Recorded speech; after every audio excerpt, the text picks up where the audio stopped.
仲有手足相喎。政治部揾鬼頭，一定有你。我唔會幫蔡元琪同我屋企人孭呢隻鑊。警察最大嘅公敵，從來都係自己人。李文斌冇我，你唔會揾到佢。溫家勢力太大，要揾到真相唔容易。香港呢152年嚟都係做生意嘅地方，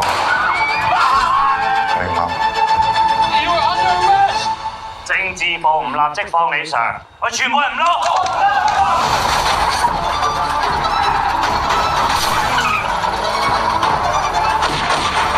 有一哥同二哥喺度，